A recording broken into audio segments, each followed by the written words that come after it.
매일 아침을 뉴스로 깨웁니다. 신율의 출발 새아침.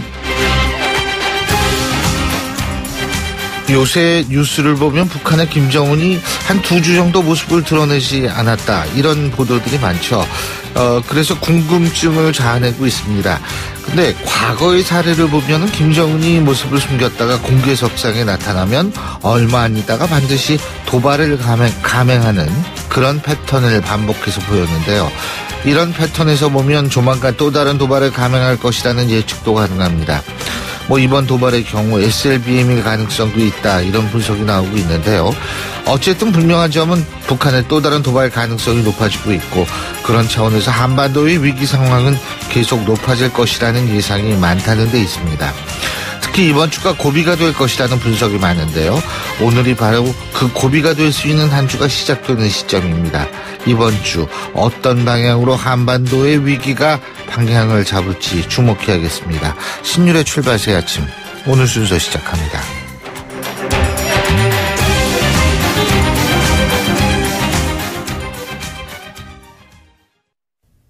YTN 라디오 신율의 출발 새 아침. 지금까지 들어온 뉴스 정리해 보겠습니다. 백병규 시사평론가 스튜디오에 나와 계십니다. 어서 오십시오. 안녕하십니까. 제가 오늘 오프닝에서도 지금 이 북한 핵과 미사일 문제 잠깐 말씀을 드렸습니다만, 지금 하버드 맥메스터 미 국가안보 보좌관이 그런 얘기를 했어요. 10년 전보다는 북한과의 전쟁이 가까워졌지만 한 주 전보다는 가까워졌다고 생각하지 않는다. 이거는 이제 완화된 발언이다, 이렇게 볼 수 있는 거죠? 네, 일단 북한과의 그 긴장 수위를 최소한 동결하거나 아니면은 현 상태에서 이제 진정시키자, 이제 이런 발언으로 좀 해석이 되고 있죠. 네, 맥메스터 그 보좌관 13일 그 ABC 방송에 이제 그 디스 위크, 그러니까 주말 방송에 출연을 한 거죠, 프로그램에. 이 전 세계에 대한 그 북한의 위협은 매우 분명하다, 그러면서 이제 이렇게 이야기를 했다고 그러는데, 그러면서 또 한편으로는 이 트럼프 미 대통령의 그 강경 발언은 결국 그 북한의 도발 위험을 그 선제적으로 차단하기 위한 것이다, 이제 이런 취지의 발언도 했다고 그러죠. 이와 함께 그 마이크 폼페오 그 CIA 그 국장도 이제 폭스뉴스에 출연을 해서 지금 당장 즉각적인 위협은 없다, 그러나 북한이 또다시 미사일 쏜다 해서 놀랄 일은 아니다, 이제 이렇게 이야기를 하기도 했습니다. 근데 이제 이게 즉각적인 위협이 된다라는 건 ICBM의 완성이 임박했을 때를 의미하는 당장 건데. 이제 미국의 그렇죠? 핵전쟁이 일어날 가능성은 없는데. 그런데 이제 우리 입장에서 볼 때에는 ICBM이 완성됐을 때에는 미국이 너무 늦었다라고 생각할 가능성이 있기 때문에 ICBM이 지금 완성이 안 됐다라고 얘기하는 이 시점이 우리로서는 더 좀 신경이 쓰이는 것이 사실이 아닌가, 이런 생각이 들죠. 그 시진핑 중국 국가주석이 지난 11일 날 트럼프 미국 대통령하고 전화 통화를 해서 중재에 나섰다는 보도가 있는데, 문제는 트럼프 미국 대통령이 오늘 중국의 지적재산권 침해 여부에 대한 조사를 지시하는 행정각서에 서명할 예정이다. 그럼 이제 경제적 분야의 압력을 중국한테 가한다, 이렇게 볼 수 있는 거 아니겠어요? 그렇죠. 이른바 이제 그 슈퍼 301조를 발동하겠다, 이런 이야기인데. 이 슈퍼 301조 하면은 이른바 그 1980년대 혹시 기억하실지 모르겠지만은 그 미일 반도체 협정이 있습니다. 일본의 반도체 산업이 사실상 그 무너지기 시작한 게 바로 이 슈퍼 301조 발동을 통해서 무너졌거든요. 그래서 이 중국에 대해서도 이제 이 같은 압박을 가겠다, 이런 이야기인데, 미국으로서는 양수 겸장이라고 해야 될까요? 한 손에는 북한, 다른 한 손에는 이제 그 중국과의 무역 전쟁, 이 두 가지 카드를 꺼내든 셈인데, 트럼프 대통령 지난 11일 그 시진핑 그 중국 국가주석과의 그 통화에서 어제 이를 통보했다고 CNN이 보도를 했는데요. 이 트럼프 대통령은 오늘, 그러니까 현지 시각으로 14일이죠. 그 행정각서에 이제 그 서명할 예정이라고 합니다. 원래는 그 이달 초에 그 서명할 예정이었는데 중국이 그 지난 5일 유엔 안전보장이사의 그 대북 제재 결의에 그 찬성을 하자 이제 이를 연기했는데 다시 이제 이 카드를 꺼내든 거죠. 결국 그 한반도 위기가 그 고조되면서 또 고조될 때마다 미국이 그 무역전쟁 카드를 꺼내든 것 아니냐. 이런 이제 그 중국 측의 그 의구심도 증폭되는 상황이어서 미중 관계 상당히 좀 복잡해질 것 같습니다. 시진핑 중국 국가주석은 그 지난 11일 그 전화통화를 통해서 한반도 핵 문제 해결은 결국 그 대화와 그 담판이라는 큰 방향을 견제해야 된다. 정국은 미국 측과 그 소통을 유지하고 그 한반도 핵 문제에 그 적절한 처리를 함께 추진하기로 원한다. 이렇게 하게 됐는데 이제 미국 측은 무엇보다도 이제 북한의 이제 먼저 도발을 자제해야 된다. 이런 입장을 강조를 했다고 그러죠. 어쨌든 이제 트럼프 미 대통령이 그 무역법 301조, 즉 슈퍼 301조를 발의해서 그 폭넓은 그 제재 조치를 취할 수 있도록 이 미 무역대표부 USTR이라고 하죠. 여기에 그 조사를 이제 오늘 지시를 하게 됐는데 중국 측은 또 여기에 대해서 만약 미국이 이렇게 나오면 우리도 즉각적인 그 보복 조치를 취하겠다. 이렇게 좀 맞서고 있습니다. 그런데 EU, 유럽연합도 한반도 정세 문제를 논의하기 위해서 긴급회의를 소집했다고 그러네요. 네. 그 역시 현지 시각으로 14일 임시 그 정치안보위원회를 그 소집하기로 결정을 했다고 하는데요. 유럽연합이 즉 EU가 그 북한 문제를 논의하기 위해서 그 긴급회의를 소집한 것은 뭐 거의 처음 있는 일이라고 하죠. 네. 스테판 두자락 그 유엔 사무총장 대변인도 모든 당사자가 그 어떻게 긴장을 완화할지에 대해서 그 집중해야 할 때라고 이렇게 밝혔는데 이는 사실은 이제 뉴욕 증시는 물론이고 유럽 증시가 그 휘청이었죠. 한반도 리스크 때문에. 어마어마한 돈이 날아가더라고요. 맞습니다. 뭐 우리나라 뭐 그 우리나라 증시는 그만 41조 정도 날아가고 그랬다는데 그러니까 말하자면 한반도 리스크가 그 세계 경제 자체 특히 금융권을 이제 그 뒤흔들고 있는 데 대해서 유럽연합이나 유엔도 굉장히 좀 민감하게 반응하고 있는 게 아닌가 이렇게 볼 수도 있을 것 같습니다. 네. 어쨌든 지금 세상이 이렇게 돌아가는데 그 강경화 외교부 장관이 휴가 갔었죠. 그죠? 글쎄 말이죠. 네. 이런 상황에. 근데 사흘 만에 업무에 복귀한다고는 그러네요. 그때 뭐 쉴 때 쉬자는 것도 좋긴 한데 근데 상황이 상황인데요. 강경화 외교부 장관 그 11일에서 그 16일까지 원래 그 휴가를 갈 예정이었다고 하죠. 그러나 11일 일단 휴가를 갔었죠. 그러나 네. 오늘 이제 출근을 한다고 그러죠. 그러니까 다시 그 나흘 만에 이제 출근을 하게 되는 셈인데 한반도 안보 우려가 커지면서 일정을 단축해서 그 업무에 복귀를 한다고 합니다. 정의용 그 청와대 그 안보실장도 원래 뭐 이제 휴가가 예정됐었는데 그 정책 취소를 했죠. 오늘 이제 조지프 덤포드 미국 합참의장, 미군 서열 일이죠. 오늘 이제 한중일 3국 방문 순례 방문의 일환으로 우리나라에 오게 되는데 문재인 대통령을 이제 만나게 되는데 여기에 예방에 그 배석할 예정이라고 하는데 여기에는 이제 그 송영무 국방부 장관과 이순진 합참의장도 같이 자리를 함께할 예정이라고 하죠. 국회도 오늘 국방위원회 연다고. 네, 오후에 그 전체를 열고 그 국방부로부터 그 최근 그 국가안보 현황과 관련해서 그 업무 보고를 받게 됐는데요. 미국과 북한이 그 주고받은 군사적인 위협과 그 긴장 수위가 한껏 높아진 가운데 이제 그 우리 정부의 사실은 개입 여지가 별로 없지 않습니까? 네. 그러면서 국회 또한 결국은 그 의원들의 그 말폭탄만 오가는 것 아니냐. 이런 이제 그 추정도 나오고 있는데요. 오늘 그 국방위원회에서는 그 최근 그 국방부가 발표한 사드 기진의 그 전자파 소음 측정 결과를 놓고 이 사드 배치 문제 다시 좀 거론될 거로 예상되고 있습니다. 예, 잘하겠습니다. 오늘 말씀 여기까지 듣겠습니다. 고맙습니다. 네, 고맙습니다. 예, 지금까지 백병규 시사평론가였습니다. 북한의 관포위 사격 발언에 미국 트럼프 대통령은 군사적 대응 방침을 밝히면서 요새 그 안보에 대한 긴장감이 최고조에 이르고 있습니다. 과연 현재 시점에서 우리 정부가 어떤 역할을 할 수 있을지 아니면 해야 할지 한반도 평화포럼 이사장 맡고 계시죠. 정세현 전 통일부 장관 전화 연결해서 입장 직접 들어보겠습니다. 장관님 안녕하세요. 예, 안녕하십니까. 오랜만입니다. 예, 별일 없으시죠? 예. 아이고, 이거 지금 문재인 정부가 이제 그 출범 100일을 맞게 되는데, 네, 이 외교 안보적 상황이 참 어려워요. 어떻게 평가하고 계십니까? 예, 어렵게 됐어요. 사실은 작년 말까지, 금년 초까지만 해도 북한이 새로 들어서는 정부는 아무래도, 남북관계 적극적으로 나오리라고 기대를 했는지 잘해보자는 그런 메시지를 좀 보냈었습니다. 네. 예, 그런데 이게 어떻게 상황이 바뀌면서 특히 내부적으로 자기네들 그 미사일 기술의 발전 속도가 빨라지는 것 때문에 정책이 바뀐 것 같은데, 네. 북한에. 금년 내에 미사일을 미국을 충분히 위협하고도 남을 만큼의 장거리 미사일을 ICBM이죠. 네. 이런 걸 많이 개발을 해서 미국을 압박하고 들어가면 결국 미국이 1대1로 북한과 상대해주면서 그 북한의 여러 가지 요구사항을 들어주지 않겠는가 하는 판단한 것 같아요. 그러다 보니까 금년 한 해 동안은 뭐 미북 관계에 올인한다고 그럴까 그쪽으로 방침을 정하는 바람에 남북관계는 틀어막았습니다. 예. 문재인 정부가 지금 북한을 상대로 해서 뭐 남북 대화를 제의해도 묵묵부답. 뭐 거부는 안 했습니다. 공적으로 거부는 안 했는데 묵묵부답이라는 얘기는 상황이 바뀌면 다시 그걸 덮쳐낼 수도 있다는 얘기인데 아직까지는 저건 답이 없습니다. 100일이 다 됐는데 남북관계에서 그야말로 바늘구멍만 한 그런 어떤 그 가능성도 안 보이니까 조금 답답하죠.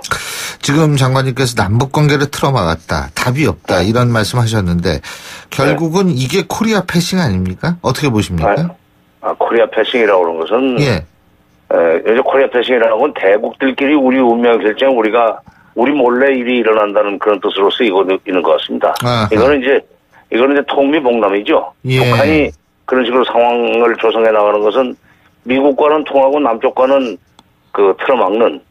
관계는 틀어막는, 그게 이제 김영삼 정부 초에 그런 통미봉남이 좀 있었습니다. 예. 그러면은 이 코리아 패싱이 아니기 위해서는 우리가 지금 말씀하신 대로 강대국들하고 좀 원활한 대화를 계속해야 되는 거 아니겠어요? 그죠? 미국과.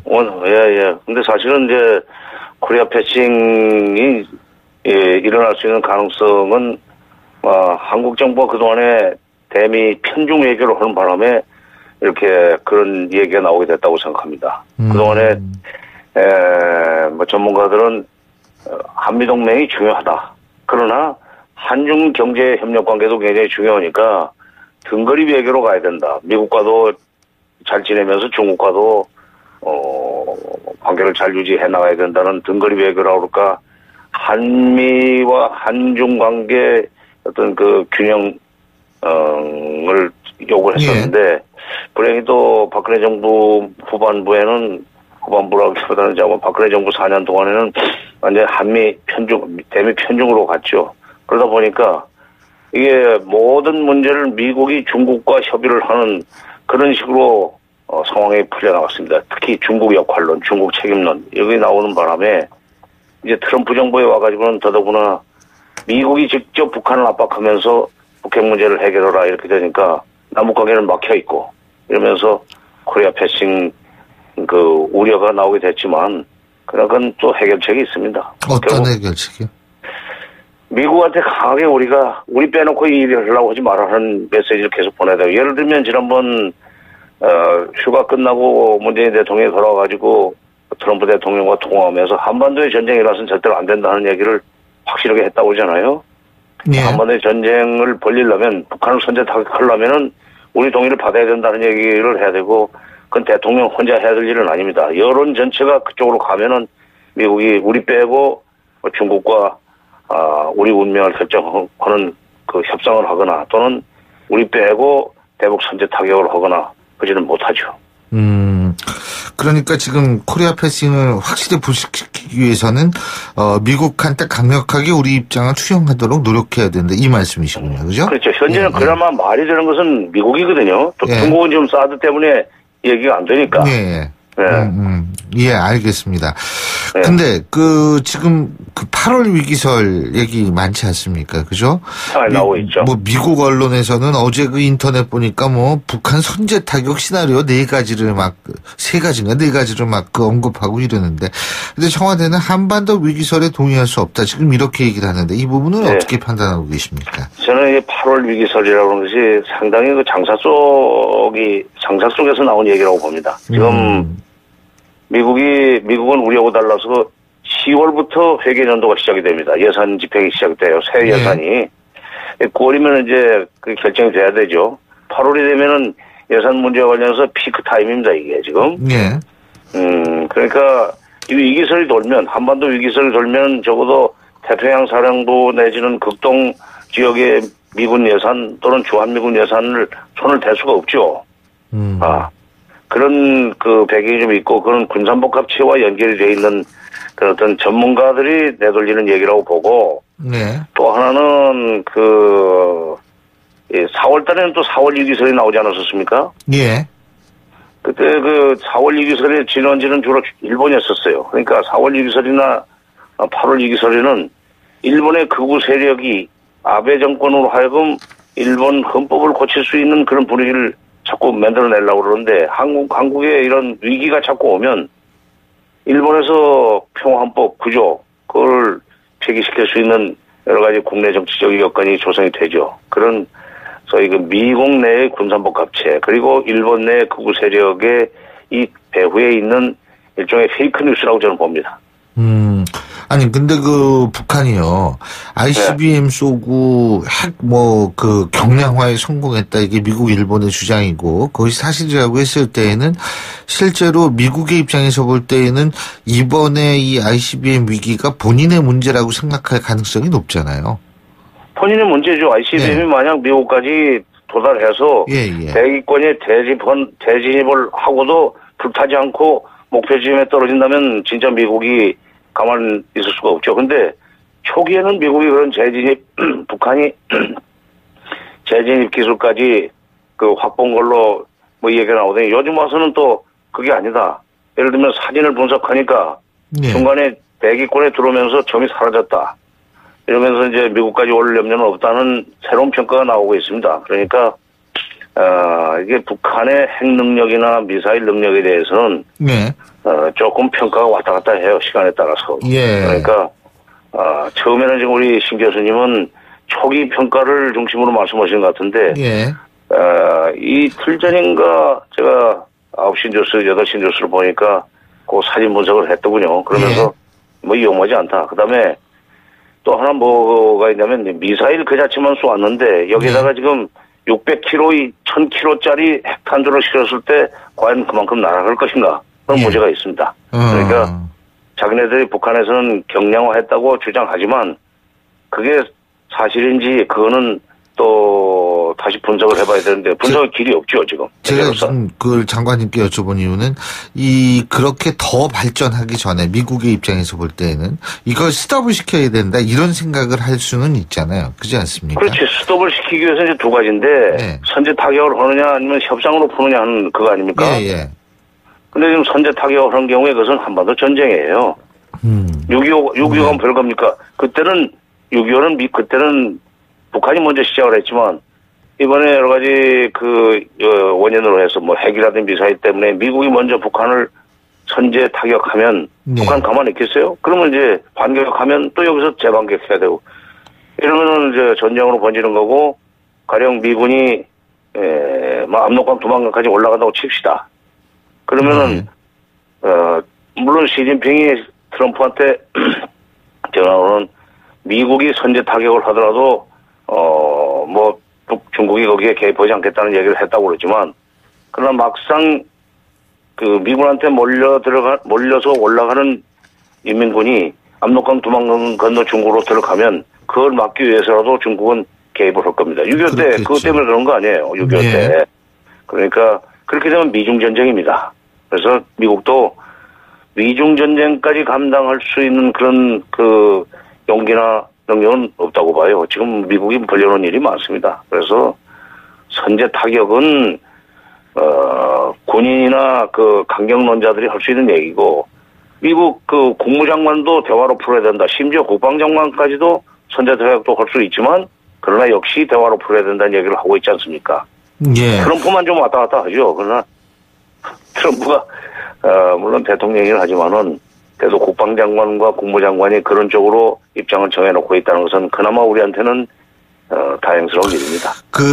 오늘 문재인 대통령이 던포드 미 합창 의장하고 만나지 않습니까? 그렇죠? 우리 정부가 이 시점에서 어떤 얘기를 하고 어떤 요구를 해야 된다고 보십니까? 그래서 여러 가지 북한의 군사적인 그 행동에 대해서 견제하고 그것을 제재하는 것은 불가피하고 또 필요한 일이지만 그러나 전쟁으로 벌리는 일, 전쟁으로까지 가서는 안 된다는 얘기를 또 한 번 얘기해야죠. 합참의장은 대통령의 명령을 받아서 바로 전쟁을 벌일 수 있는 그런 그 두 번째 위치에 있는 사람 아닙니까? 그러니까 합참의장한테는 다시 한번 전쟁은 안 된다. 그리고 그런 일을 벌리려면 우리하고 반드시 상의를 해야 된다. 당신네는 지금 뭐 미국 사람은 빼고 한국 사람만 남겨놓은 상태에서 선제 타격했다는 얘기까지도 시나리오에 나오던데 이게 동맹끼리 그럴 수 있냐. 당신네 미국 사람은 죽으면 안 돼, 다치면 안 되고 우리 한국 사람은 당신네 이 군사정책 때문에, 뭐 수백만이 죽어도 좋다는 말인가 이런 식으로 좀 강력하게 어필을 해야죠. 근데 왜 박선원 전 비서관 있지 않습니까? 문재인 대통령이 외교안보 자문그룹 중에 한 명으로 꼽히고 있는데 오늘 아침 조간신문에 이런 게 나왔더라고요. 봤어요, 저도. 예, 봤는데. 예. 전술핵 재반입, 김정은 정권 교체를 위한 심리전쟁 개시. 근데 어떻게 보십니까? 네. 그 박 박사가 한때 캠프에서 일을 했죠. 예. 근데 지금 뭐 정부에 들어가지는 않았습니다. 예. 그러면서 문재인 대통령의 뭐 외교안보 책사라고 그런 것은 현실적으로 맞지 않는 얘기고. 예. 지금 대통령의 대북 정책이라든가 대미 외교안보 이런 것은 전부 팀이 짜여져 가지고 그 사람들이 대통령을 보좌하고 있는데, 지금 창밖에 있는 사람이 네. 뭐 얘기해가지고 뭐 영향이 있겠어요. 그리고 제가 볼 때는 조금 비현실적인 얘기를 합니다. 이 전술핵을 배치를 해놓으면 예. 북한의 핵 보유를 기정사실화하는 것입니다. 예. 그런 일종의 이율배반적인 또는 모순이 있는 문제고 전술핵 재배치는 좀 그건 조심스러운 문제예요. 앞으로 북한의 비핵화를 요구 못합니다. 예. 거기선 그 양반은 북한이 이미 핵을 그렇게 가졌으니까 예. 균형을 잡기 위해서는 전술핵이 들어와야 된다 하지만 균형을 잡겠다고 해서 전력의 예. 균형을 잡겠다고 해서 전술핵 배치했다가 핵 북한의 비핵화를 알겠습니다. 요구할 수 없는 함정에 빠진다 이거예요. 끝으로 간단하게 내일이 광복절인데 문재인 네. 대통령의 광복절 경축사에 어떤 내용이 담겨야 된다고 보십니까? 절대로 이런 미국이나 국제사회를 상대로 해서 ICBM 같은 걸 자꾸 발사해가지고 예. 긴장을 조성하는 행위는 좀 제발 그쳐라. 이게 절대로 피해는 우리한테 온다. 예. 같은 민족끼리 이렇게 우리를 인질로 잡고 이런 짓 하는 것은 예. 당신의 입만 열면은 우리 민족끼리라고 그러는데 이거는 그 원칙에 맞지도 않다. 우리가 우리 민족끼리를 동의하는 건 아니지만 예. 그런 태도는 좀 지양하고 대화로 문제를 풀기 위해서 조금 예. 이런 도발적인 행동은 중단하는 게 좋겠다는 메시지를 좀 확실하게 보낼 필요가 있습니다. 잘 알겠습니다. 장관님 오늘 말씀 잘 들었습니다. 고맙습니다. 예. 지금까지 한반도 평화포럼 이사장을 맡고 있는 정세현 전 통일부 장관이었고요. 신율의 출발새 아침 1부 순서 여기서 줄입니다. 잠시 뒤 2부에서 뵙겠습니다. 소통의 아침을 여는 공정한 목소리. 신율의 출발 새 아침. 신율의 출발 새 아침 2부 순서 먼저 광고부터 듣겠습니다. 월요일 아침입니다. 7시 42분 22초 지나고 있는데요. 자, 징검다리 오늘이 바로 이제 월요일, 그리고 내일이 광복절 휴일이죠. 자, 그래서 교통이 조금 좋을 것 같은데 알아볼까요? 나성숙 캐스터? 네, 맞습니다. 징검다리 연휴 때문에 월요일 출근길 평소보다도 쉽게 이동 가능합니다. 하지만 올림픽대로 공항 쪽으로는 고장차와 사고가 있는데요. 동작대교 진안지점 1차로에 고장차가 서 있는데 현재는 갓길로 이동해서 처리하는 작업 진행이 되고 있고요. 더 가서 한강철교 부근 5차로에 사고가 났습니다. 두 돌발 상황 여파 더해지면서 동호대교에서 한강대교 구간으로 정체인데요. 이 구간 통과하는 데는 15분 이상 소요되고 있습니다. 반대 하남 쪽으로 여의도에서 반포대교 구간 정체입니다. 이 구간도 15분이고요. 강변북로 성산대교에서 양화대교 구간, 또 마포대교에서 이천동 구간으로만 밀리고 있는데 성산대교에서 동작대교 구간 통과하는데 25분 가까이 소요되고 있습니다. 반대 일산 쪽으로는 동호대교에서 이천동 부근으로 서행됩니다. 신율의 출발 새 아침 교통정보였습니다. YTN 라디오 신율의 출발 새 아침. 국가 채무가 600조 원을 넘어서고 있습니다. 이대로 가다가 내년에 700조 원을 돌파할 것이다. 이런 전망 나오고 있는데요. 고령화가 빠르게 진행되면서 연금보험 이렇게 나가야 할 돈이 자꾸만 늘어나고 있죠.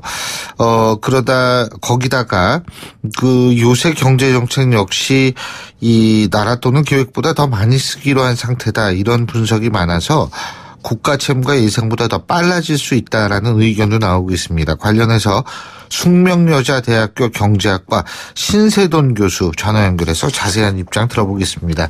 교수님 안녕하세요. 반갑습니다. 예, 안녕하세요.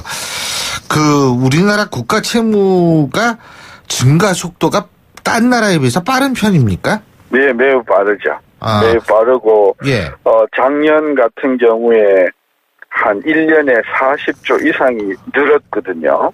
그러니까 620조에서 660조니까 거의 한 6%, 7%인데 우리 경제 성장 속도가 지금 명목 기준으로 4%, 5%니까 경제가 성장하는 속도보다도 한 2%포인트 정도 더 빨리 국가 채무가 늘어나고 있다. 그런 이야기죠. 예. 근데 이제 속도는 빠른데 절대 국가 채무 액수를 다른 나라랑 비교하면 어떻습니까? 그건 좀 작습니다. 그거는 작죠. 예, 작습니다. 우리가 지금 GDP 기준으로 보면 40% 정도 되는데, 예를 들면 미국 같은 경우나 영국 같은 경우는 100% 또는 그 이상이거든요. 그러니까 이제 선진국에 비하면 GDP 대비로 조금 낮은 그런 게 있는데 이것도 이제 논란이 있는 게 국가를 어디까지 잡는가가 이게 또 논란이 있어요. 국가 부문을 어디까지 잡느냐. 그렇습니다. 지금 우리가 아까 GDP 40%라고 한 것은 중앙정부하고 지방정부만 계산에 넣은 거거든요. 근데 예를 들면 공공부분, 예를 들면은 토지공사나 또 전력공사나 이런 공공부분의 부채까지 다 합해서 넣으면 이게 훨씬 더 커지고요. 중요한 것은 예를 들어서 공무원 연금이나 사학연금 같은 경우에는 그분들에게 연금을 앞으로 죽을 때까지 계속 지급해야 되지 않습니까? 그 지급할 돈을 또 다 감안해서 이제 이게 부채로 환산하면 천문학적인 숫자가 되는 거죠. 그렇군요. 그럼 이거 다 합하면 우리도 선진국 수준은 될 수 있다. 그렇게 지금 이런 수준은 되는 건 아니지만, 되는 게 좋은 거 아니지만 그런 말씀이신데, 근데요 교수님, 이 경제 성장보다 국가 채무 증가 속도가 빠르다고 아까 말씀하셨는데 그 이유가 뭐예요? 그러니까 일단은 박근혜 정부도 복지 강조했었고요. 또 이제 문재인 정부는 더 복지를 강조를 많이 하다 보니까 이제 나이 많이 드신 분들한테 돈을 조금 더 줘야 되고 그분들한테 의료보험 혜택도 좀 더 줘야 되고 이렇게 쓰다 보니까 이제 성장은 자꾸 우리 성장률은 떨어지는데 정부가 지출해야 할 복지 지출은 계속해서 늘어나니까 점점 경제 성장 속도보다도 복지 지출 속도가 빠르다. 물론 이제 선진국에 비해서는 아직도 여유가 좀 있으니까 남은 몇 년간은 그렇게 쓸 수가 있겠으나 이 고령화 아까 이야기하셨고 성장 둔화되고 공장이 자꾸 밖으로 빠져나가고 이렇게 되면 한 5년 10년을 놓고 보면 상당히 걱정된다. 이제 이게 많은 학자들이 우려하는 바죠. 5년, 10년. 일단 그건 제가 5년 후에 얘기 조금 이따 여쭤보고요. 정부 같은 경우에는 지금 어쨌든 이 소득 증대 경제 성장, 소득 주도 경제 성장 이 얘기를 하고 있고요. 첫 번째로 소득 주도 경제 성장을 하기 위해선 아무래도 이제 저소득층의 소득을 좀 늘리게 해줘서 이제 경제가 돌아가게 하겠다 이 주장하고 있고요. 두 번째, 부자 증세, 그리고 다시 말해서 초고소득자의 증세와 이 대기업 법인세 증가해가지고 어느 정도 메꿀 수 있다 이런 주장 아니겠어요? 이거는 어떻게 보십니까? 이번에 이제 세제 개편을 물론 이제 국회에서 통과가 되어야 확정이 되지만 초고소득자 즉 3억에서 5억 이상 넘어가는 분들 세율을 2%포인트 올렸어요. 그 경우에 늘어날 그 세수는 한 1조로 지금 보고 있습니다. 그 다음에 법인세를 22%에서 25%로 3%포인트 올렸어요. 거기에서 늘어나는 세수는 2조 한 6천억쯤 돼요. 그러면 이번에 세수, 소위 고소득자 증세로 들어올 수 있는 돈은 많이 잡아야 한 5조, 6조 정도밖에 안 됩니다. 근데 우리가 작년에 벌써 국가 부채가 40조 정도 증가한 상황에서 이런 정도의 고소득자의 세율 올리는 것만으로는 턱없이 부족하다는 거죠. 따라서 이제 국가는 선택을 해야 되는데 재정 지출을 줄이든지 예. 아니면은 세금을 올려야 되는데 지금과 같은 방법으로 고소득자에 대한 세금만 올려가지고는 예. 택없이 부족하다. 따라서 앞으로 이런 속도로 지출이 늘어나면 국가 부채는 굉장히 빨리 증가할 가능성이 있어서 지금 일부 학자들은 보편 증세를 하자는 거죠. 보편 증세라는 건 뭐냐면 예. 대한민국 모든 사람이 세금을 조금씩 더 내자는 거죠. 그러니까 지금 이제 우리가 추진하고 있는 정책들을 추진하면서도 이 국가의 채무 구조를 더 악화시키지 않기 위해서는 다 세금을 조금씩 더 내야 된다 이 말씀이십니다. 바로 그겁니다. 예. 바로 그겁니다. 예.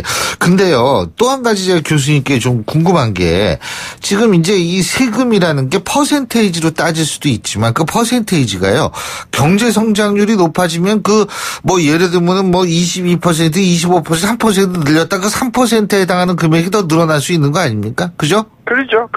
예. 그런데 질문하십시오. 그러면은 올해 경제 성장률이 전망을 3%로 보고 있다. 지금 작년보다 한 0.5% 정도 높아지는 거 아닙니까? 예측보다. 예. 그러면은 이거 좀 더 거치는 액수가 더 많아질 수 있는 거 아니에요? 근데 지금 정부가 연말에 3% 예. 저는 실현 불가능하다고 봅니다. 3% 경제 성장. 네네네. 상반기가 2.7이었거든요. 예. 하반기가 그러면 적어도 단순 계산으로 3.3%는 되어야 평균 3이 나온단 말이죠. 근데 지난 10여 년 동안 하반기에 3.3을 한 경우가 없어요. 예. 그러니까 아무리 지금 수출이 잘 된다고 보더라도 내수가 워낙 기반이 안 좋기 때문에 사실상 3%는 저는 개인적으로 불가능하다. 그리고 설사 3%를 달성을 한다 하더라도 작년 2.7이거든요. 예. 그럼 2.7보다도 0.3%니까 10% 정도 늘어난단 말이죠. 네. 그럼 그렇다 하더라도 세수에서 늘어나는 정도는 불과 몇 조 수준에 불과할 것이다. 근데 1년에 늘어나는 국가 부채나 재정 지출은 거의 20조, 30조 되니까. 예. 국가 부채를 계속해서 늘어가는 것을 막기에는 역부족이라고 봐서, 이 정부가 굉장히 중요한 선택을 해야 되는 겁니다. 뭐냐면, 진짜 복지가 필요하다면 보편 증세, 즉, 모든 국민들이 십시일반으로 조금씩 세부담을 더 내겠다. 예. 지금 사실 급여 생활자 중에서 세금을 안 내는 분이 40%, 50%좀 되거든요. 근데 이분들이 한 10,000원, 20,000원씩만 1년에 더 내주셔도, 이 숫자가 어마어마한 숫자니까, 1,800만, 2,000만 명의 근로자의 절반이니까 거의 1,000만 명의 세금을 안 내신다고 보면, 1,000만 명들이 한 달에 10,000원, 1년에 10만 원만 더 내준다고 하더라도, 이 규모는 엄청나다. 저는 그래서 결국은 보편 증세로 가는데, 국민들이 조금이라도 세금을 더 내는 것을 그러니까 거부를 하시니까 정치적으로 이것을 얼마나 설득을 잘 하는가가 문재인 정부에 맞선 복지 정책이 성패가 걸려있다 이래 보는 거죠. 그리고 이제 아무래도 신성장 동력 이런 거 발굴해야 되는 거 아니겠습니까? 장기적으로 또 볼 때에는 그죠? 근데 이게 신성장 동력은 박근혜 정부, 이명박 정부 다 해왔단 말이에요. 예. 그리고 이것은 굉장히 확률이 낮은 거잖아요. 저는 그래서 신성장 정책은 꾸준히 해온 대로 하고 지금 사실 경쟁력을 계속해서 잃어가고 있는 기존 산업들, 기존 중소 중견기업들의 경쟁력을 살릴 수 있는 그런 떠받쳐주는 저는 정책이 상당히 필요하다. 그래서 창업도 중요하지만 있는 기업 잘하도록 하는 게 더 중요한 것 아닌가 저는 그런 생각을 갖고 있습니다. 잘 알겠습니다. 오늘 말씀 여기까지 듣겠습니다. 고맙습니다. 네, 감사합니다. 지금까지 숙명여자대학교 경제학과 신세돈 교수였습니다. 신율의 출발새 아침 2부 순서 여기서 줄입니다. 전 8시 10분 3부에서 뵙겠습니다.